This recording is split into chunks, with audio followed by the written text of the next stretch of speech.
come to me. Focus Features invites you to succumb to the darkness. Nosferatu. From director Robert Eggers comes a masterpiece of horror. He is coming. This creature is a force more powerful than evil. It is death itself. Nosferatu. Rated R. Under 17nm without parent. Only in theaters Christmas Day. Special engagements in Dolby and IMAX.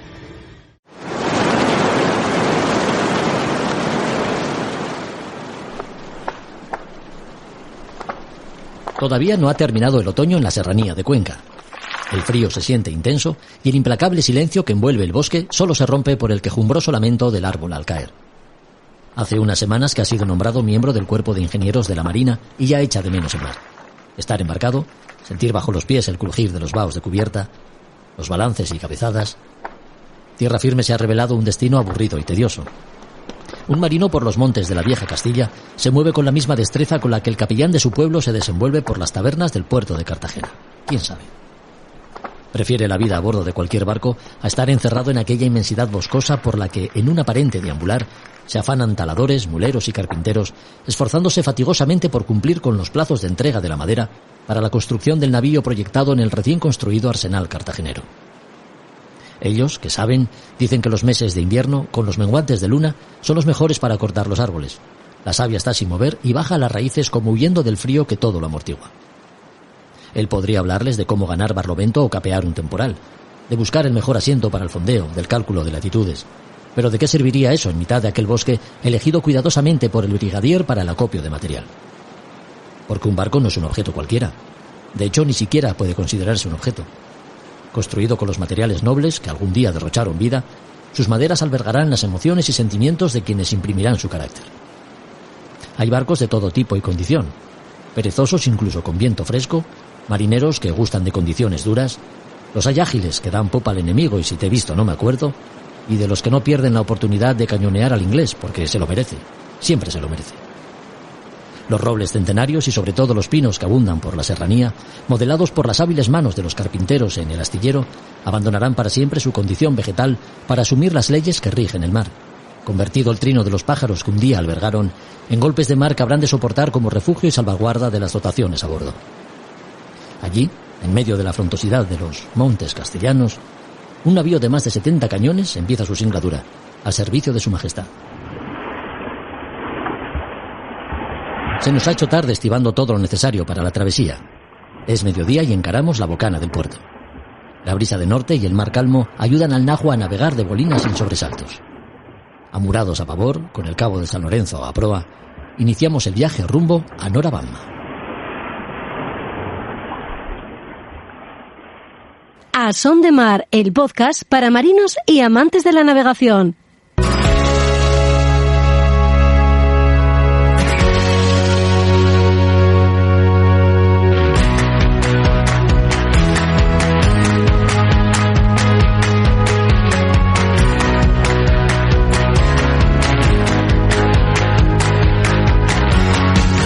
Hola a todos, ¿qué tal? Bienvenidos una vez más a otro capítulo de A Son de Mar. Bienvenidos a este pañol sonoro en el que hablamos de náutica y navegación.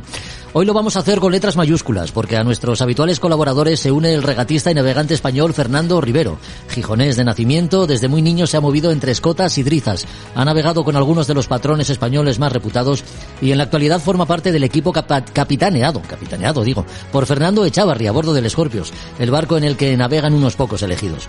De su trayectoria deportiva y de los secretos que guarda el Scorpios hablaremos con él. La reciente publicación del libro de Arturo Pérez Reverte, El Italiano, ha dado pie a Juan Melgar para rescatar de los estantes de librería Robinson otro título que pone en valor las arriesgadas misiones llevadas a cabo en el marco de la Segunda Guerra Mundial por los comandos navales italianos que han inspirado la última novela de Reverte, de la que también hablaremos. El Museo Marítimo de Asturias, con toda la riqueza expositiva que tiene, pues hay donde elegir. Hoy José Ramón García, su director, escoge para nosotros dos piezas montadas a bordo de barcos de diferente época que sirvieron para que el capitán de la nave supiese en todo momento el rumbo marcado y que la derrota seguida fuese la correcta.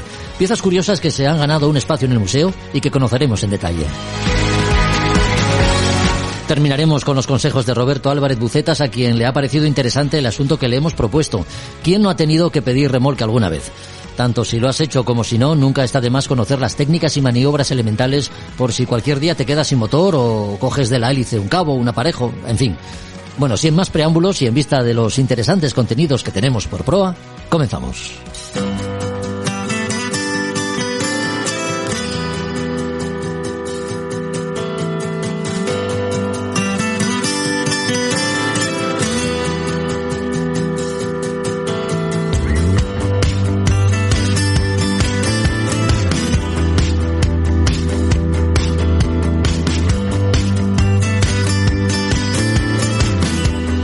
Conoce la vela desde muy pequeño, cuando antes incluso de iniciarse en este deporte a los 6 años se empapaba con todo lo que su padre y su abuelo le iban enseñando en el Club Marítimo Astur, hasta que se sube a un Optimis y acaba, de momento a día de hoy, formando parte del equipo que Fernando Echavarri ha escogido para navegar a bordo del que es el monocasco de competición más grande jamás construido hasta la fecha, el Scorpios. Después de competir en diferentes regatas nacionales e internacionales de vela ligera y crucero, sabe lo que es quedar campeón de Europa y del mundo en diferentes clases y categorías, y ha contado con la confianza de patrones tan afamados como Pedro Campos, José María van der Ploeg y el mencionado Echavarri, lo que da una idea del nivel que atesora Fernando Rivero, con quien hablamos los próximos minutos. ¿Qué tal, Fernando? ¿Cómo estás? Gracias por acompañarnos. Muy buenas. Pues muy bien, muchas gracias a vosotros por esta oportunidad. Oye, antes de entrar a conocer contigo los secretos que guarda el Scorpios y las sensaciones que produce navegar en un barco como ese, déjanos conocerte un poco mejor repasando tu trayectoria deportiva. Naciste a orillas del Cantábrico y tu padre y tu abuelo ya navegaban a vela. Digamos que no sé si fueron ellos tus primeros maestros. Bueno, un poco sí. Siempre, al final, siempre te queda esa cosilla de que fueron pues las primeras personas con las que navegas, ¿no? Entonces se puede considerar que son los primeros maestros que he tenido en el mundo de la vela, sí. Uh-huh. Son tus primeros maestros porque eso antes de los 6 años, porque a partir de esa edad, a partir de los 6 años, con el Optimis, ¿te entra el gusanillo de la competición? ¿Cómo recuerdas los primeros años en regatas, Fernando? Bueno, realmente no empecé a competir hasta mucho más tarde. Uh-huh. No tenía, era más un hobby, un pasatiempo, un entretenimiento que teníamos, que pues los veranos más ocasiones, pero era un poquito más pasatiempo que competición desde el principio. Y cuando empiezas con las regatas ya te empieza a picar el gusanillo ese de llegar el primero. Sí, hombre, yo creo que eso, el que lo tiene, un poco lo tiene dentro, y da lo mismo el deporte o lo que haga, que si al final siempre tienes un poquito la cosa de intentar ser el mejor, ¿no? De intentar ganar en todo lo que hagas. Creo que es tan válido para la competición como para fuera de ello. Sí, eso es verdad. Oye, Borean, Snipe, Láser, también son clases por las que pasaste. Todas ellas han aportado algo a lo que ahora eres como regatista, me imagino. ¿De cuál de ellas guardas mejores recuerdos o cuál fue la que consideras tú que más te ha aportado? Yo creo que la que más me ha aportado por tiempo practicándolo fue el Borean. Uh-huh. En Snipe navegué, pero navegué poquito. En Láser la verdad es que fue muy poco, porque fue casi preparar un campeonato de España, que es un campeón de España juvenil, y poco más navegué. Entonces yo creo que la que más me marcó de todas fue el Borean al principio, por supuesto. Uh-huh. Hablamos de lo que ofrece al aprendizaje cualquiera de las clases de vela ligera, porque a la hora de obtener una buena puesta a punto de un barco, haber pasado por ellas desde luego marca la diferencia, ¿no? Lo digo porque durante algún tiempo compites en regatas nacionales de crucero. ¿Este paso que das de la vela ligera al crucero fue algo natural? Debería ser más natural de lo que es. Porque al final está un poco distanciado lo que es la vela ligera de la vela de crucero. En mi caso, la verdad es que se juntó un poquito, bueno, la suerte de empezar a navegar. Yo en crucero prácticamente te puedo decir que empecé a navegar con Alfredo Alegría en el First Class 8 en Gijón. Sí. Y luego a partir de ahí, pues bueno, conociendo gente, y tuve la suerte de que me diesen la oportunidad de hacer algunas regatas. La primera que hice, que eran en barcos, como quien dice, grandes, que hoy en día ya no son grandes, pero en aquella época eran muy grandes, fue la que iba de Bilbao a Bayona, la regata para Dodge, que la hice con un barco de Bilbao. Y yo creo que a partir de ahí, pues bueno, yo empecé a meterme un poco en el mundo del barco de crucero y así fue la cosa. Sí, porque estuviste durante un tiempo navegando en regatas de circuito nacional, ¿no? Sí, estuve primero zona norte y luego ya empecé con regatas ya más de Mediterráneo y con barcos un poquito, lo que antes eran los antiguos, los IMS, tanto en 600, que eran barcos como de 40 pies, como en los grandes, que eran pues 50 pies, casi todos, sobre 50, 49, 52, por ahí. Sí. Estás durante un tiempo navegando en crucero, pero regresas a la vela ligera, digamos que por la puerta grande, de la mano de todo un medallista olímpico como fue José María van der Ploeg, compitiendo en clase Star, en la que me parece que ganas el campeonato de España con él y de Europa posteriormente con Fernando Echavarri, ¿no? ¿Es así? Sí, así es. Volví un poquito a la vela ligera de la mano, como tú bien dices, de José María van der Ploeg, que había navegado una temporada con él en crucero, en un IMS, en un 500. Él era el patrón y yo iba a la mayor. Y a partir de ahí empezamos a navegar. Empezamos a navegar juntos. Empezamos con el Star. Primero era como la parte fuerte o lo más importante del proyecto. Y luego empezaron a salir proyectos de crucero y se fue un poco difuminando. Pero bueno, la verdad es que fue creo que de los pasos más importantes que pude dar de cara a dedicarme ahora profesionalmente a eso. Ajá. Así que digamos que de alguna manera fue José María van der Ploeg quien te da de alguna forma la llave, ¿no? Para introducirte ya de lleno en el mundo de las regatas de competición y ver de forma clara lo que querías realmente hacer. Sí, y luego darme, entre comillas, un caché a nivel nacional. Claro. De darme a conocer, de que la gente más o menos supiese quién soy, etcétera. Eso fue creo que fue un paso muy importante. Uh-huh. Ya hemos comentado que también quedas campeón de Europa en clase Star con Fernando Echavarri, un Fernando Echavarri que ya empieza a aparecer en tu biografía, pero antes de entrar en detalles, me gustaría recordar contigo también los mundiales que ganaste y algún europeo con Pedro Campos en ORC. Antes de nada, ¿qué es esto del ORC? Para quien no esté muy familiarizado con esta terminología, Fernando. El ORC es un sistema de compensación de tiempos parecido, es un sistema que va paralelo al IRC, que es el que se utiliza por ejemplo, en el norte, Francia, Inglaterra, mucho. Y básicamente es un sistema que lo que intenta es facilitar o dar la posibilidad de competir a barcos diferentes en las mismas, entre comillas, en las mismas condiciones.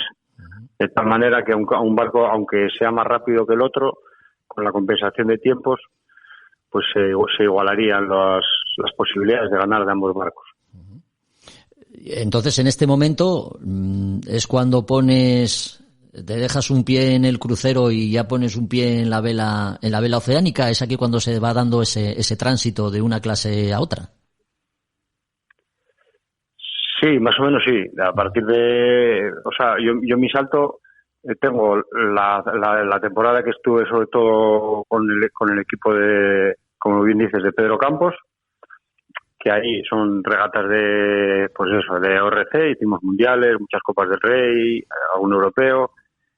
Y después de eso fue cuando empiezo a navegar con Echavarri en Star, que hago la preparación olímpica de cara a Londres 2012. Y después de esa preparación es cuando doy el paso, como quien dice, tanto a vela oceánica como a barco grande de verdad. Ya. Entonces empiezo ya me voy a vivir a Palma, y aparte de algunas cosas y algunos entrenamientos y entrenamientos y cosas que hago con Pedro a nivel oceánico, y empiezo a navegar en Maxis en barcos de más de 70 pies. Uh-huh. Sacas tiempo entonces para desafíos oceánicos, como el que lograste, por cierto, completar a bordo del Volvo 70, que batió el récord de la ruta del descubrimiento, la que hizo Colón y en la que invirtió algo más de 2 meses. Fernando, ¿cómo crees que hubiera reaccionado el navegante que descubrió América si le hubiesen dicho que algunos años después unos fulanos invertirían poco más de 11 días para hacer el mismo viaje? No me se quedaría muy sorprendido. Me imagino. Sería algo impensable, desde luego. Bueno, es como sí, haberle hablado de llegar a la Luna, ¿no? Algo parecido a eso. Es una evolución, una evolución impresionante y sigue habiendo esa evolución, ¿eh? Sí, porque claro. Si ahora, yo creo que si ahora nos presentásemos con el barco con el que estoy ahora, con el Scorpios, se haría todavía más rápido. Claro. Bastante más rápido. Claro. Sí. Conociste también de cerca, como nos comentas, la tecnología y la maniobra que montan los barcos de Copa América. Parece que toda una trayectoria como regatista profesional como la que has tenido, bueno, pues te ha ido llevando, ¿no? De desafío en desafío. Y el último, como decimos, es formar parte del equipo de tierra y de regatas del barco más grande, el Scorpios. ¿De qué proyecto estamos hablando, Fernando? ¿Cómo te encuentras desarrollando tu trabajo a bordo del Scorpios? Bueno, la verdad es que es un honor para cualquiera que se dedique a esto estar en un proyecto de ese tipo. Es al final como la evolución o es uno de los últimos pasos a los que puedes acceder, tanto como regatista como en este caso yo aparte de formar parte del equipo de regatas o de la tripulación. Yo soy parte del equipo de tierra y me dedico al rigging, a todo lo que tiene que ver con los cabos del barco y el mástil. Soy el encargado de todo eso. Sí. Entonces, es como te puedo decir lo máximo a lo que puedes aspirar. Solo me faltaría entrar en Copa América. Todo lo demás prácticamente lo puedo decir que está todo cumplido. Hoy en día creo que Scorpios es el barco a batir o el barco es lo máximo que hay en estos momentos en la vela. Sí. Y entonces, bueno, pues no puedo estar más que muy orgulloso de estar en este proyecto. Sí. Oye, has apuntado que formas parte, efectivamente, del equipo de tierra. En algunas de las declaraciones que ha hecho Fernando Echavarri, apuntaba la necesidad e importancia de lo que es contar con gente de confianza a su alrededor y del buen trabajo, esto lo dijo después de completar la Fastnet, del buen trabajo que había hecho el equipo de tierra para llevar a los mejores resultados el Scorpios. ¿En qué se basa este trabajo en tierra, Fernando? Bueno, hay muchos campos. Echavarri, un poco yo creo que en lo que más él quería decir es sobre todo pues que fue un poco un trabajo contrarreloj en el que el barco se echa al agua prácticamente 2 meses antes de hacer la regata. Un barco con los sistemas tan complejos que tiene y con todo es muy complicado en 2 meses hacerlo. Ya no, o sea, ganar una regata es muy, muy difícil en tiempos tan cortos, pero solo es un reto ya acabarla. En tiempos cortos y a ese nivel en el que os movéis, claro, que vais todos a lo mismo. Sí, claro, pero bueno, es un barco que tiene muchísimas dificultades técnicas, el barco. Entonces, haber conseguido, no sé cómo te puedo decir, el primer mes no hacíamos más de 5 horas navegadas sin tener problemas, sin tener que parar y tener que resolver cosas. Entonces, haber conseguido hacer la regata, haberla acabado y haberla ganado es un éxito tremendo. Tremendo. Y bueno, pues un poco es así el proyecto, ¿no? El proyecto va a ser al máximo, tendremos que estar todo el tiempo posible. Hay un detalle que yo he leído en alguna entrevista también, en el que se apuntaba la necesidad e importancia de tener en cuenta el comportamiento del viento en altura, ¿no? Con un mástil tan alto como el que tiene el Scorpios, bueno, pues no es un detalle menor, ¿no? Es una cuestión que ya tenéis estudiada y comprobada. Estudiada, no, comprobado que es un detalle mayor, sí. Sí. De hecho, se están utilizando sistemas innovadores para temas de calibración, de todo, de la predicción, de la predicción de velocidades, porque el hecho o el problema principal que trae el tema de las lecturas de viento, de saber exactamente el viento con el que estás navegando, más que saber un número concreto, es que a partir de eso es donde se calcula todo el performance del barco, a la velocidad a la que tiene que ir, los ángulos ideales de viento, de escora, de timón, de todo. Entonces, es muy, muy, muy, muy importante saber exactamente con el viento con el que estás navegando. Y nos estamos encontrando con muchos problemas porque, aparte de que a la altura a la que está, muchas veces el viento que hay en altura es diferente al que tenemos en superficie. Claro. luego nos vemos con el problema añadido de las velas son tan grandes que ejercen una distorsión importantísima a la hora de leer el viento. Ajá. Entonces, bueno, se están utilizando diferentes sistemas para intentar llegar a la máxima precisión posible. Pero bueno, es muy complicado, ¿eh? Ya, me es imagino. Muy complicado. Me imagino, porque además de este detalle, que como decimos no es menor en absoluto, con las dimensiones y características del Scorpios, ¿qué otros valores se salen de la norma y qué otros valores son a los que hay que atender para sacar el máximo rendimiento? Imagino que infinidad de ellos, ¿no? Sí, no sé los datos con los que estamos trabajando ahora, te puedo decir, pero pueden ser del orden de 1000 datos diferentes que se están mirando en todo momento, que está calculando el ordenador y está gestionando todo. O sea, es impresionante. O sea, es otra dimensión, desde luego. ¿Cuáles son sus características más destacables? ¿Qué destacarías tú del Scorpios, Fernando? Para mí, el Scorpios, así para un poco la gente, no sé, podría decir muchos detalles así como más técnicos de ángulos de escora, de tal. Lo más importante para mí es que es muy grande. O sea, tenemos, al final el tope del palo lo tenemos como a unos 60 metros del agua, claro que es altísimo. Tenemos un calado de 7,5 metros, que es muchísimo también. De hecho, es uno de los problemas que tiene el barco, porque no tiene, normalmente los barcos de este tamaño, cuando no son de regata, tienen la quilla, se sube y se baja para tener menos calado y poder entrar a los puertos. Entonces eso, como es un sistema muy, muy pesado, nosotros es fija en calado, en profundidad. Porque luego sí que la quilla se mueve lateralmente, la movemos 45 grados a cada banda. Entonces, bueno, no sé, te puedo decir todos los números que te puedo dar o todas las dimensiones. Serían apabullantes. Llama la atención, sí. que es todo muy, muy grande, muy grande, sí, muy grande. Es apabullante. Para hacerte una idea, la parte de arriba, el puño de arriba, como quien dice, de la vela mayor, que en los barcos es una galleta que puede ser, en un barco normal puede ser pues una galleta de aluminio, no sé, puede tener 30 centímetros, 40 centímetros, 50 centímetros, galletas grandes en barcos normales. Nosotros tenemos 5 metros arriba de galleta. Ya, sí. Y de ahí para arriba. O sea, el resto del barco. Es enorme. O sea, eso arriba. Es lo más pequeño que tiene la mayor arriba. 5 metros, es muchísimo, es enorme todo. Estamos hablando de un titán de los mares, como ya hemos dicho en algún otro podcast, cuando hemos hablado del Scorpios. Para quien no lo conozca, está fácil de ver. Entra en Google, busca Scorpios, el barco, y ahí le salen un montón de fotografías. Y hay algunas que me llaman especialmente la atención, y es cuando hacéis banda, que estáis sentados haciendo banda, pero cuando el barco coge un poco de escora, parece que estáis sentados como en la azotea de un edificio de 3 plantas, exagerando un poco. Es impresionante. Sí, yo creo que estamos haciendo banda, debemos estar como unos 5 metros del agua, una cosa así. Sí. Porque ten en cuenta que son barcos, casi todos estos barcos ahora son barcos que navegan con muchas escora siempre. Nosotros, la escora estándar del barco, la escora media, está sobre los 20-25 grados de escora siempre. Entonces, con una manga máxima que tiene casi en la popa de 10 metros, bueno, casi 10 metros, 8 metros y pico, 9 metros, te pones a hacer banda, pues eso, a 5 metros, 5 metros y medio del agua, más o menos.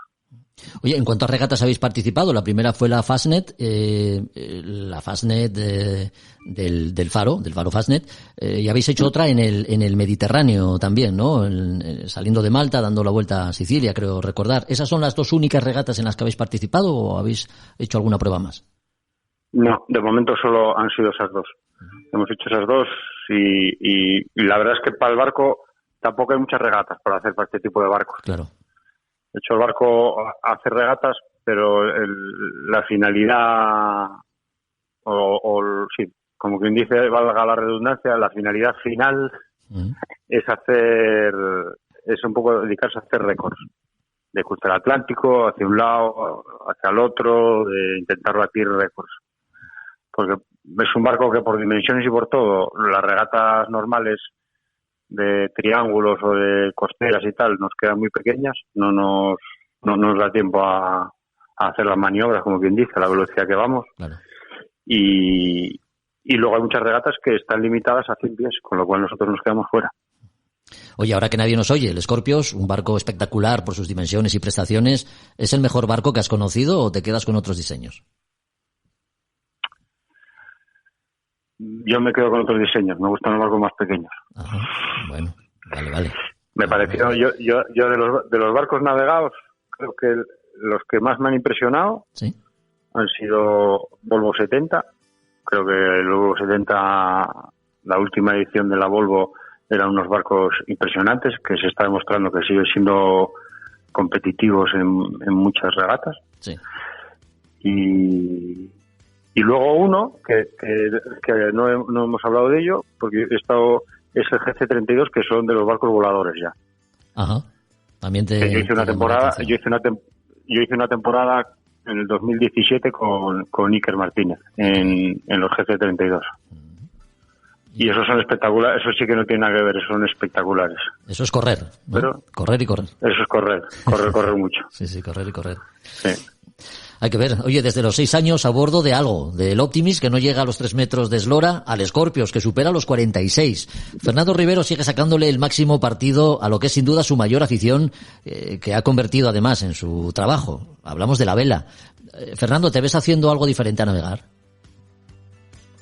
Hoy en día la verdad es que no. La verdad es que no me veo haciendo nada diferente. Me gustaría acabar mi vida profesional navegando. No sé si será posible, pero bueno, vamos a intentarlo. Hombre, por supuesto que sí. Oye, eres joven, estás en forma y sabes lo que te traes entre manos, así que el futuro es bastante halagüeño. Te deseamos desde aquí toda la fortuna del mundo, Fernando, porque te agradecemos mucho los minutos que has dedicado a hablar con nosotros, ¿de acuerdo? Muy bien, pues muchísimas gracias a vosotros. Un abrazo fuerte, hasta la próxima. Venga, hasta luego, adiós.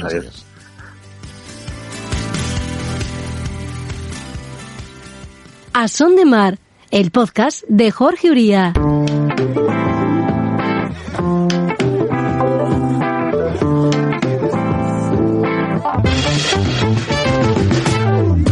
Puntuales a nuestra cita con los libros en Librería Robinson, nos espera su propietario, Juan Melgar, porque imaginamos que próximas las Navidades los estantes de Librería Robinson se estarán llenando de novedades y de títulos que, sin ser novedad, serán a buen seguro un regalo excelente de parte de Papá Noel o los Reyes Magos. ¿Qué tal, Juan? ¿Cómo estás? Muy buenas. Hola, Jorge, un saludo a todo el mundo. Estamos fenomenal. Muy bien. Oye, algunos hemos desempolvado ya las figuritas del Belén y las que cuelgan del árbol. La Navidad está cada vez más cerca y con ellas imaginamos que también las novedades editoriales, ¿no? ¿Cómo andáis? Está a la vuelta de la esquina, efectivamente. Ya estamos casi ahí. Y poco a poco pues van llegando, sí, efectivamente van llegando novedades. Bueno, todas las que hemos ido acumulando este trimestre. Y es un año raro también. Y se están retrasando mucho las cosas. También el sector del libro está notando mucho la falta de materias primas y de suministros que está habiendo por norma general en todos los sectores. Sí. Los imprentas y los impresores se están viendo con falta de papel. Seguimos con el año raro, con el año pasado raro, todo nada.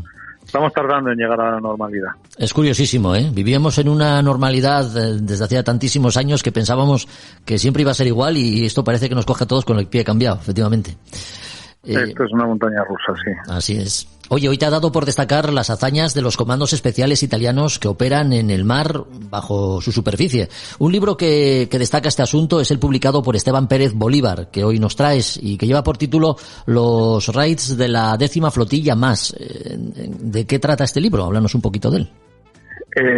Sí, efectivamente. Este libro trata sobre pues los comandos submarinos de la Marina italiana en la Segunda Guerra Mundial. Esto es ahora se está empezando a conocer más, porque como bien dices, hoy comentamos los libros sobre el tema, y el segundo de ellos es el que está un poco sacando a la luz estas auténticas aventuras y hazañas que llevaron a cabo estos italianos en la Segunda Guerra Mundial. En la Segunda Guerra Mundial, la gran potencia hegemónica naval en el Mediterráneo es Inglaterra. Inglaterra siempre busca mantener abierto el tráfico con su principal colonia, que en esa época es la India. Entonces, para ello, todo el trayecto entre Inglaterra y el Canal de Suez es esencial, todo ese Mediterráneo. Para ellos se asegura bien de mantener esas bases por el camino, o son Gibraltar, es Malta, viene Chipre también, y entonces hasta Alejandría. Entonces eso para ellos es el auténtico pulmón económico por el que respiran. Uh-huh. Entonces, ante la previsión de conflictos, sobre todo a raíz de la invasión italiana de Etiopía, Inglaterra desplaza mucho poder naval al Mediterráneo. Y entonces, cuando estalla ya la guerra se empieza la guerra entre Inglaterra y Italia, empiezan los enfrentamientos. Entonces, Italia está en una situación de clara inferioridad frente a los ingleses, que cuentan con unos medios muy superiores, con unos acorazados, unos barcos muy, muy potentes, y sobre todo los ingleses lo que tienen es una capacidad aeronaval que no tiene la marina italiana. Sí. Y eso lo buscaron suplir los italianos de otra manera, y una de las maneras que consiguieron con bastante éxito es a través de esos comandos submarinos.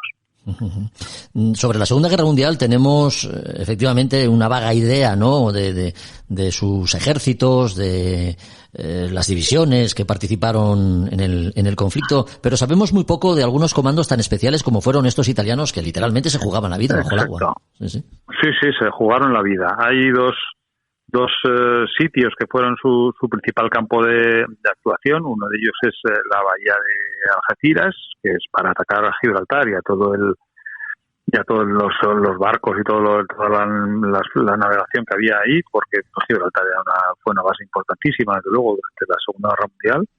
Y entonces, desde tierras españolas, pues usando esos sumergibles que tenían, esos torpedos humanos, pues se dedicaron a atacar a los barcos que estaban ahí fondeados o atracados en Gibraltar o alrededores. Uh-huh. Ese es uno de los grandes y esto nos enlaza también pues con el otro libro que queríamos comentar hoy. Sí. Y luego el otro gran sitio donde atacan, por ejemplo, sobre todo tiene un gran éxito, que lo narra muy bien Esteban Pérez Bolívar, es en Alejandría. Consiguen poner fuera de combate varios acorazados ingleses. Eso los ingleses, como siempre, lo camuflan muy bien y no trasciende mucho, pero vamos, les dejaron muy descolocados durante un buen periodo de tiempo. Como comentas, este libro, Los Raids de la 10ª Flotilla Más, está escrito por Esteban Pérez Bolívar. ¿Quién es este autor? Háblanos un poco de él. Sí, Esteban Pérez Bolívar es un marino venezolano, pero que ha hecho mucha carrera, se ha formado en la marina italiana también. Entonces, por eso tiene mucho contacto y conoce muy bien todo eso todo lo que es la historia italiana y la marina italiana. Pues también está especializado porque es autor de otro libro, por ejemplo, sobre la historia de la Segunda Guerra Mundial en el Mediterráneo. Entonces es buen conocedor y como marino profesional, pues tiene la solvencia técnica como para escribir un libro de estos y que el resultado sea fantástico, la verdad. Oye, el otro libro es el escrito por Arturo Pérez Reverte, autor que no necesita presentación. Tiene un título más escueto, ¿no? Y también rinde homenaje a los italianos sigilosos que bajo el agua, como decimos, operaban arriesgando su propia vida. Es El Italiano. Efectivamente, tomando la historia y todo ese trasfondo histórico que estábamos comentando, pues Arturo Pérez Reverte nos ha sacado El Italiano de la mano de Alfaguara, como siempre, que es también una historia de amor, mar y guerra, y es basado en Algeciras y en su bahía y con Gibraltar, pues toda una historia pues a las que Arturo Pérez Reverte nos tiene acostumbrados, claro. Mezcla su héroe, su historia de amor, su etcétera, y sus aventuras, claro, siempre trepidantes y siempre muchísimas veces con el mar de fondo. Sí. Y estamos hablando de un autor que a su calidad narrativa hay que unir además su calidad como experto navegante. Efectivamente, Arturo Pérez Reverte es un gran aficionado al mar y navega todo lo que puede. Él tiene un barco en el Mediterráneo que navega, yo creo que lo tiene en Cartagena, uh-huh. y siempre que puede, luego, todo el que haya salido sus artículos en prensa o sus apariciones en televisión, el mar es un referente constante en todo lo que escribe, en todo lo que habla, en todo lo que comenta, y así nos consta, vamos, él es luego el mar es esencial en su obra. Sí. Para nosotros, además, por ejemplo, a modo de de curiosidad, en uno de sus libros, en la carta esférica, los protagonistas vienen a comprar a Robinson material, están buscando un barco hundido, un tesoro, y aparecen, van a Robinson y compran parte del material. Eso siempre pues nos ha hecho tener especial cariño al autor y a ese libro en particular.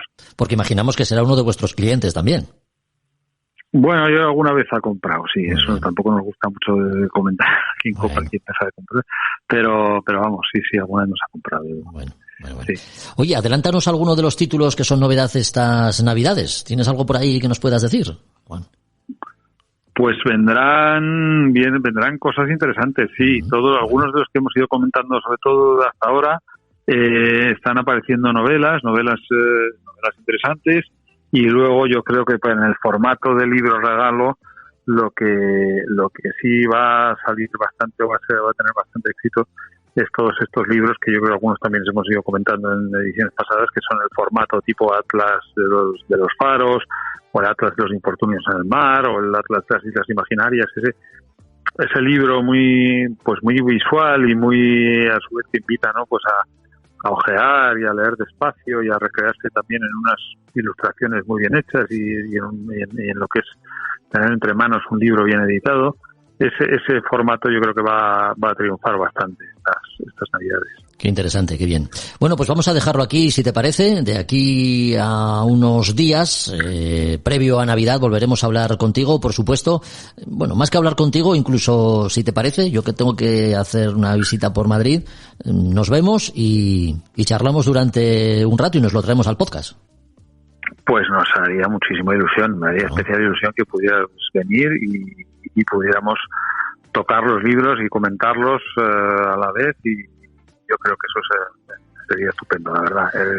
Más que bienvenido, desde luego. Más ilusión me hace a mí, Juan, te lo puedo asegurar. Muchas gracias por los minutos que compartes con nosotros y hasta la próxima entonces. Un abrazo. Muchas gracias a ti y un abrazo fuerte a todo el mundo.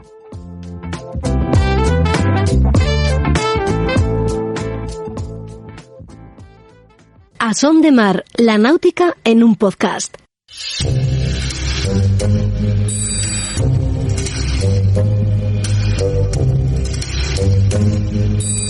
En A Son de Mar, historias del museo.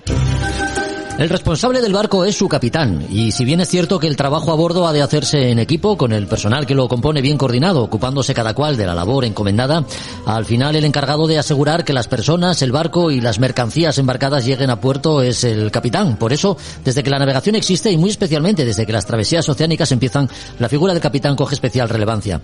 Por él pasa toda la información que compete a la navegación, el rumbo a seguir y la derrota más conveniente. Ni un solo detalle debe perderse para el éxito de la travesía. José Ramón García, muy buenas. Hola, buenas.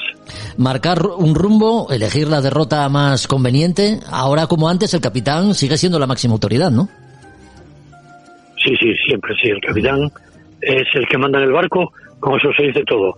El barco no es suyo, tiene por encima el armador o armadores. Claro. Pero en el barco es la máxima autoridad.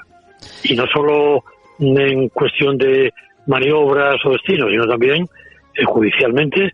Puede ser juez, puede ser cura, vamos, lo que hacen varias autoridades en tierra, él las representa todas en la mar. Oye, José Ramón, pero un capitán también duerme. A ver si nos vamos a creer ahora que no merece un descanso. De hecho, bueno, en el Museo Marítimo de Asturias exponéis piezas que dan cuenta de los métodos empleados para que la máxima autoridad a bordo, como decimos, estuviese al corriente de que no había ninguna alteración respecto al rumbo que hiciese fracasar el viaje, ¿no? Claro, el capitán, como dice, tiene que dormir y descansar. Claro. Entonces, a veces hasta durmiendo lleva el control y no pierde ni la responsabilidad ni la información disponible para saber si todo va bien. Y efectivamente, si quieres empezamos ya con dos piezas que hablan de esto en el museo. Sí, por supuesto. ¿Qué piezas son? Bueno, pues empezando por la más antigua, lo que se llama en España el zorro, que en realidad fue poco utilizado.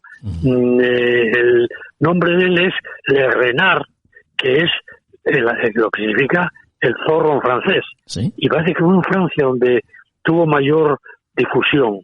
De hecho, aquí el que tenemos es una réplica que hicimos a partir de documentación francesa, elementos de navegación antiguos, y se construyó en el museo, y es una pieza de madera que es de, digamos, plana, es un círculo que tiene una pequeña peana debajo. Sí, es como, tanto el círculo. Es como un disco, sí. Es como un disco.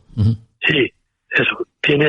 Va perforado con unos agujeros que van indicando los distintos vientos o rumbos, y abajo lleva un rectángulo también perforado. Hay unas pínulas o unos pinchos que van unidos a un cordelín, y en cada extremo, uno va abajo en el rectángulo y otro va arriba en el rumbo que toma. De esa manera queda constancia de las maniobras que el capitán ordenó al timonel, al que va, como se decía antiguamente, a la caña, y ver si cumplió exactamente las instrucciones. Se supone que eso naturalmente luego va a la carta, se traslada en el oficial de derrota, luego lo traslada en forma de trazos con lápiz a la carta, señalando cada una de las bordades que hace. Importante, por supuesto, en los barcos de vela, claro. Más que en los de vapor y ya no digamos de máquina. Luego aparecieron ya instrumentos de control automáticos, ¿no? Sí. Que señalan cuando el barco se desvía del rumbo prefijado. Pero bueno, eso es otra historia. El zorro, el renard, es el control del buen gobierno del barco, de lo que queda constancia. Estamos hablando de esta pieza, el zorro, que es una pieza fabricada en madera. ¿De qué siglo es aproximadamente, José Ramón? Finales del 18, principios del 19, está documentada. Y luego, claro, ya desaparece cuando empiecen ya a perfeccionarse los compases y a ver lo que decía antes, algún instrumento que permite dar la alarma si el rumbo no es correcto. Eso ya siglo XX. Y luego hay otra pieza similar y de cierto modo tiene también una parte de ingenio, ¿no? Que en el museo tenemos una cámara, bueno, llamámoslo camarote, pero en realidad eso falta de respeto, porque el capitán o el patrón no duerme en un camarote, duerme en una cámara del capitán, ¿no? Sí. Bueno, pues tenemos una réplica de una cámara de un costero, de un barco pequeño. Digo eso porque, y además de época de hace más de 100 años, el capitán tiene en esa cámara un armario lavabo donde dispone de 15 o 20 litros de agua, nada de agua corriente, por supuesto, y un receptáculo abajo donde se recoge el agua sucia. Bueno, tiene también una mesa, unos elementos de transmisión oral, es decir, él puede hablar con la máquina a través de una especie de un tubo. Eso estuvo en los barcos de pesca de vapor hasta los años 50 del siglo XX. Un tubo a voces, ¿no? Avante, dando instrucciones. Puede hablar. Y luego tiene un camastro donde duerme. ¿Qué pasa cuando se echa en la cama a dormir? Que tiene que dormir unas horas seguidas, como todo el mundo, naturalmente. Entonces, puede de vez en cuando abrir la pestaña. ¿Y de qué medio se vale para saber si el barco va en condiciones y va bien gobernado? Bueno, pues encima, en el techo de la cámara, hay un compás, una aguja, para entendernos, una brújula, un compás invertido. Normalmente el compás tiene la superficie acristalada con la aguja a la vista en la parte superior, porque una persona está de pie y lo mira de arriba abajo. En este caso no valdría. Entonces está en el techo con el cristal hacia abajo, de forma que el capitán en la cama echa un vistazo y ve arriba la aguja. Es decir, ve la dirección que lleva el barco. ¿Es correcto? Lo sabe. Tiene que saber. Vamos bien. Vamos mal. Vamos bien. Puedo seguir durmiendo. Qué curioso. Bueno, ¿cómo se llama ese compás? El soplón. El soplón. Soplón, porque claro, sopla información. Es un chivato, ¿no? Sí, claro. Esto mejor no. Esto lo donó al Museo Pepe Hermida, que es un buen marino, y nos dio otros tipo de explicaciones. Pues el soplón, claro, esto ya hablamos de historia, ¿no? Habló de hace 80 o 100 años, ahora hay otros métodos, otros medios, y no va el timonel solo, bueno, nunca fue seguramente, ¿no? Siempre vamos a oficiar con él, pero aún así, el capitán, lo que decías al principio, es el responsable, sí. No solo quien manda, es el que responde de todo, y si algo se hace mal, es el responsable. Claro. Oye, el zorro, el soplón, son métodos rudimentarios, pero que de alguna manera proporcionaban mucha información y sobre todo demuestran que navegar no es ninguna broma. En cada travesía, en cada viaje había mucho en juego, claro. Muchísimo. En los tiempos de la vela, pues claro, como se dependía del viento, había que hacer bordadas cada poco y si uno ve una carta, que tenemos alguna en el museo real, de navegación, en este caso concreto lo disponemos de América del Sur, ve que es un zigzag para hacer no hay una línea recta de que haga desde el punto de salida al de llegada, claro. Ni mucho menos. Pues a veces en cada singladura, o sea, en cada día hay bordadas, hay que darlas. El viento rola de un sitio a otro y es el que manda, y hay que adaptarse. Claro. Bueno. Sí, la navegación fue muy difícil y con mucho riesgo. Y sigue siendo no fácil. La prueba es que estamos viendo cada poco pues averías, accidentes, choques, embarrancamientos. Bueno, no. Los elementos son duros y cambiantes. Y eso manda. Bueno, es cierto que ahora el capitán cuenta con unas metodologías y una tecnología que antes no existían. Bueno, pues, aún así lo que hablamos, la información, y sobre todo si hablamos del rumbo y la derrota a seguir, pues es una información sagrada, claro, para que llegue la mercancía a puerto. Ahora uno que va en un barco, pues puede evitar un temporal porque sabe que va a venir, por dónde va a venir, y busca otras coordenadas y lo libra. ¿Qué pasaba en la época cuando no había información meteorológica? Pues el capitán o el patrón, los que y tal, a bordo, tenían que mirar para arriba, las nubes, claro. Y a través de la dirección del viento y tal, pues deducir lo que iba a pasar, y que naturalmente no siempre acertaban, y los pillaba un temporal y los pillaba, y no había escapatoria.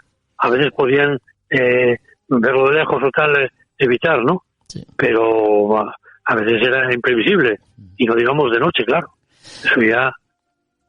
Muy bien. Sí, muy difícil. Tienen mérito, no hay duda. Hay que romper una lanza por los navegantes porque son gente que lo necesita. Por supuesto. Antes sí. había incluso una ejaculatoria. ¿Sí? Cuando se rezaba el rosario, había luego al final esos rezos que a los rapacinos nos parecían interminables. Terminaba el rosario y seguían guardia tal. Y había una que pedía por andantes y navegantes. Es decir, gente que va a la intemperie y que va desprotegida de todo. Claro que sí. Bueno, hemos hablado del zorro y del soplón, compás invertido que obligaba de vez en cuando a que el capitán durmiese con un ojo abierto, con un huevo abierto, como diríamos aquí en Asturias, sí. Que mirase al techo sí. Y fijase bien cuál era la derrota que estaba siguiendo el barco, su mercancía y la tripulación. Bueno, hemos hablado de ello con José Ramón García, director del Museo Marítimo de Asturias, a quien volvemos a agradecer. José Ramón, una vez más que nos hayas acompañado. Muchas gracias y un abrazo. Nada, al contrario, a vosotros. Un saludo. Adiós.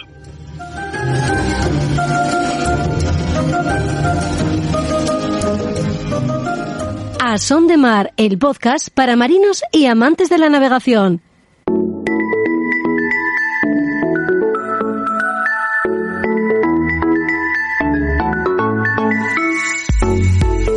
La prudencia es una de las primeras normas que debemos cumplir cuando salimos a la mar. El respeto a las leyes que la rigen no es una opción, entre otras cosas porque condiciones meteorológicas aparte, que como sabemos pueden ser muy adversas, una avería puede resultar un contratiempo. Y averías hay muchas y de muy diversa índole. Por ejemplo, si nos quedamos sin motor y necesitamos remolque. Vamos a hablar de eso, del remolque de una embarcación. ¿Cómo proceder? ¿Cuál es la mejor maniobra? ¿De qué depende? Roberto Álvarez Bucetas, ¿qué tal? Muy buenas. ¿Qué tal, Jorge? Buenos días. Oye, solicitar remolque es algo más habitual de lo que podamos pensar. Nadie está exento, ¿no?, de necesitarlo en algún momento echando mano de alguna embarcación amiga, por ejemplo. ¿De qué estamos hablando cuando tratamos de esta maniobra?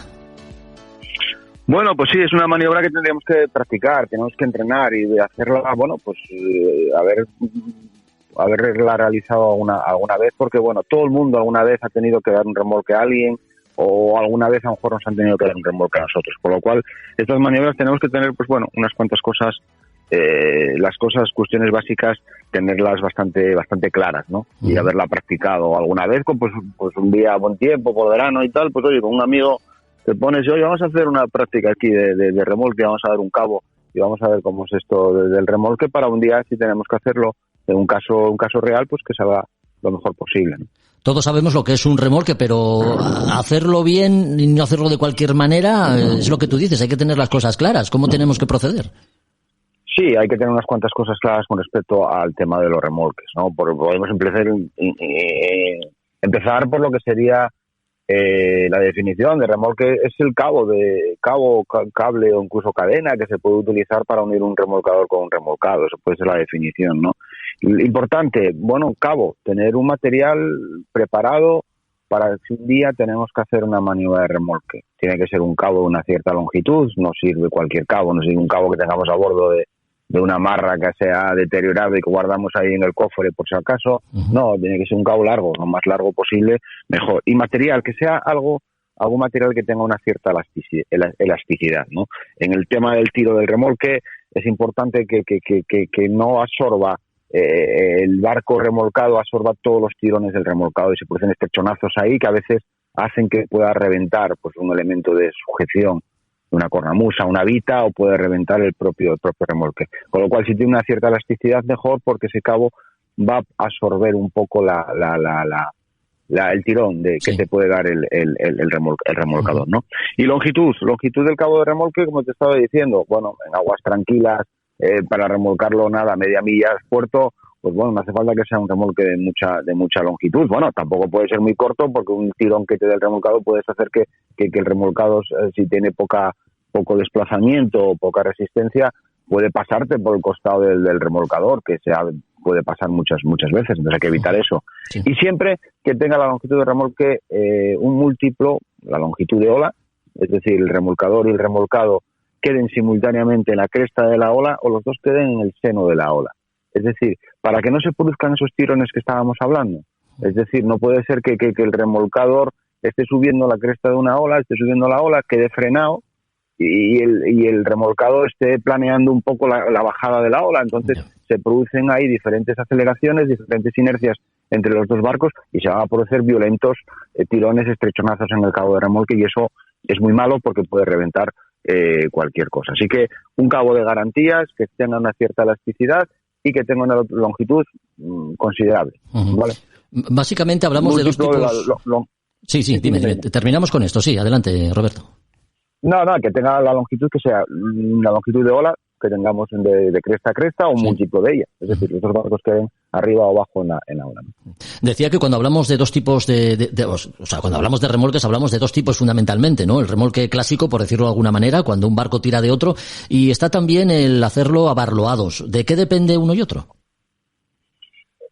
Sí, el remolque clásico sería el remolque, que remolcado y tirando por popa el remolcador del remolcado. Eso sería lo clásico y lo normal. Puedes hacer en algunas circunstancias, puedes hacer remolques abarroados. Siempre que estemos en aguas tranquilas, es decir, que esté la mar muy buena, y a poder ser que el remolcador sea una neumática, porque dos barcos de recreo, de fibra de vidrio, abarroados uno a otro con un poco de mar, incluso barcos de vela que los palos pueden chocar abordarse uno a otro, se pueden generar daños. Entonces tiene que ser en circunstancias muy determinadas, muy concretas, y que estén muy bueno. Lo que sí se puede hacer en circunstancias un poco apuradas, porque una de las cuestiones en el remolque es sacar a ese barco de esa situación, de ese apuro que tiene, de ese problema que tiene. Y a veces en dar la maniobra de remolque, dar la guía, el cabo de remolque, ponerte a hacer el tirar y sacarlo de ahí, pues a veces lleva mucho tiempo. Yeah. Y hay veces en que no hay tanto tiempo. Una maniobra muy socorrida, muy rápida y que sale muy bien es intentar remolcar desde proa con proa. Tú te acercas al barco que vas a remolcar, te acercas por la proa, le das el cabo de remolque de una forma muy fácil, casi hasta en la mano, me atrevería a decir, si las condiciones de mar son buenas. Él lo va a hacer firme a través de la guía del fondeo en las cornamusas geovitas que tenga la proa, tú lo vas a hacer firme a través de tu guía de fondeo en tus vitas y cornamusas de proa, das eso 5, 6, 7, 8 metros de cabo y das atrás. y pegas un tirón para sacarlo 50, 100 metros de esa situación comprometida. Y luego ya te planteas hacer lo que quieras. Ahí sabes que vas a tardar muy poco tiempo. Ya. Muchas veces la maniobra de dar el cabo de remolque es un punto crítico. No es fácil dar un cabo de remolque de barco a barco. Si las condiciones de mar pues son un poco complicadas, a veces cuesta trabajo y cuesta tiempo. Esa maniobra de proa con proa, en muchas circunstancias hay que valorarlo, hay que verlo, pero es una maniobra bastante eficaz y bastante correcta, adecuada. Sí, tú ya lo has mencionado. Cuando estamos en condiciones de mala mar, ¿qué precauciones debemos tomar, además de la longitud del cabo que nos has comentado? Bueno, dar el remolque es un momento crítico, dar el cabo de remolque de un barco a otro. Normalmente se suelen utilizar a veces guías. Guías puede ser una sisga, un cabo de menor diámetro, con peso en su extremo, lo que es la típica nudo que se utiliza, que es la piña. Con esa guía daríamos el cabo o esa guía al otro barco, a través de esa guía pasamos el cabo de remolque, ¿vale? Lo lógico es que el remolcador se sitúa a barlovento del remolcado al objeto de que esa guía y ese cabo lleguen prácticamente con suma facilidad al barco a remolcar, y una vez que está hecho firme ya lo que es el remolque, vamos dándole la longitud de remolque que vamos a necesitar y vamos dando tiro, empezamos a dar máquina avante, muy crítico, que ese tiro inicial sea muy gradual y sea de una forma un poco muy suave, ¿vale? Ese primer tirón a veces suele ser bastante crítico desde el punto de vista de que siempre vamos a estar en la proa 2 o 3 tripulantes viendo lo que pasa ahí, que allí no pasa nada, con que esté un tripulante sea suficiente, y está ahí todo el mundo viendo la maniobra, y cuando te pega el remolcador el primer tirón, que a lo mejor lo hace con una forma un poco brusca o violenta, algún tripulante se puede caer al agua. Entonces, tiene que estar todo el mundo agarrado bien al barco para que no pueda pasar nada. Y bueno, una vez que empezamos a tirar de una forma gradual, buscamos ya con la longitud de remolque que vamos a necesitar y a remolcar a ese barco. Lugares donde hacerlo firme, muy importante. El remolcador, el cabo de remolque, habría que hacerlo en crujía. Los elementos de amarre los tenemos en las bandas, las vitas y las cornamusas.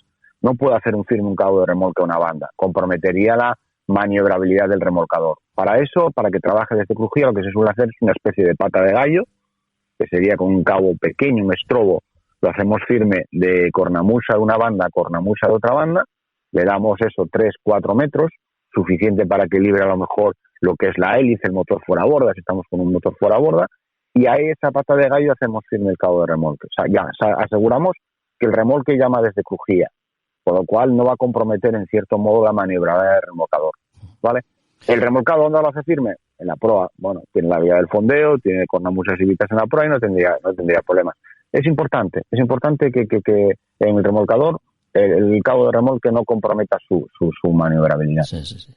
Bueno, ya para terminar, a lo mejor esta pregunta es una tontería. ¿Es diferente remolcar una embarcación a motor a hacerlo de un barco de vela? Sí, las carenas, las formas del barco son distintas y los comportamientos son bastante distintos. Un barco de vela tiene mejor estabilidad de rumbo, tiene una orza, va a ser más sencillo remolcar un barco de vela que a veces remolcar un barco de motor. El barco de motor tiene un fondo muy plano y a veces con viento, con mar, puede llevarte incluso lo que sería abatir el viento o la corriente que pueda haber. Dos reglas de oro en tema de remolque. El remolcador lleva la derrota, sí, ¿vale? Y el remolcado sigue la estela del remolcador. El remolcado no puede andar ahí de turismo pegando violentas guiñadas porque eso hace comprometer la maniobra del remolcador. Entonces, bueno, hay que instruir un poco a la persona que vas a remolcar con lo que tiene que hacer. Y si hay que hacer cambios de rumbo, el remolcado, para ganar y seguir la estela del remolcador rápidamente, debe caer a la banda contraria a la que cae el remolcado, ¿vale? Para evitar eso, cambios de rumbo muy gradualmente, de 10 en 10 grados, para que fácilmente el remolcado pueda seguir la estela del remolcador. Son normas a tener un poco en cuenta, ¿no? Y si hacemos remolques un poco con mar y un poco de viento, y si la costa queda sotavento, bueno, pues alejados de la costa. Cuanto más alejados de la costa vayamos, mejor. Velocidades pequeñas, 5, 6, 7 nudos a lo máximo. No podemos hacer remolques a 10, 12 nudos de velocidad porque puede faltar el remolque o romper cualquier cosa a bordo. Si estamos alejados de la costa, si falta el remolque y tenemos que volver otra vez a dar el cabo, pues bueno, tenemos tiempo, tenemos margen, no tendríamos problemas. Estamos muy pegados a tierra, bueno, podemos comprometer la seguridad de los barcos. ¿Cuántas cosas podemos llegar a saber? Como buen profesor de la Escuela de Marina Civil en la Universidad de Oviedo que eres, pues te explicas como tiene que explicarse un profesor. Muy bien, así lo entendemos todos de maravilla. Oye, antes de terminar, Roberto, y de despedirte, ¿qué tal le ha ido a la Universidad de Oviedo en la última regata celebrada del Trofeo de Otoño aquí en la playa de Gijón, en la bahía de San Lorenzo? Bueno, era la última prueba del Trofeo de Otoño, que estaba programada a cinco pruebas. Al final se pudieron completar 3. Esta prueba del último día fue de muy poco viento y hubo problemas con tiempo límites. No entraron todos los barcos en tiempo. Íbamos primeros en el trofeo y al final, bueno, pues mantuvimos el liderato en el trofeo y ganamos el Trofeo de Otoño, junto con el Espumeru, que ganó la clase 3, y el Bulbos, que ganó clase 1, con lo cual, bueno, estamos muy contentos y satisfechos por el resultado, ¿no? Nuestra más sincera enhorabuena. Gracias, Roberto. Hasta otro podcast. A ti, Jorge.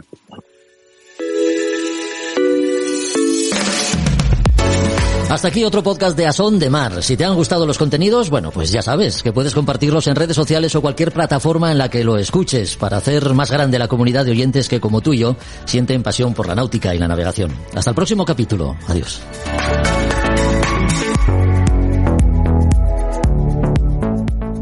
A Son de Mar, la náutica en un podcast.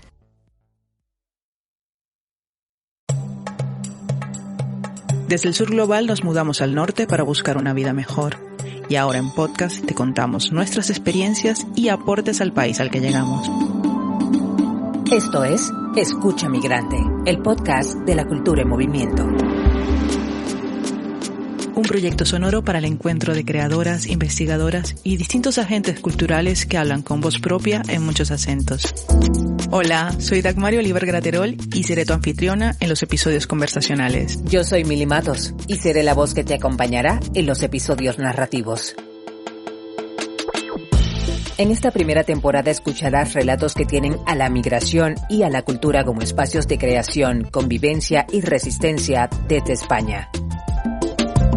Síguenos, activa las notificaciones y comparte con el hashtag Escucha Migrante.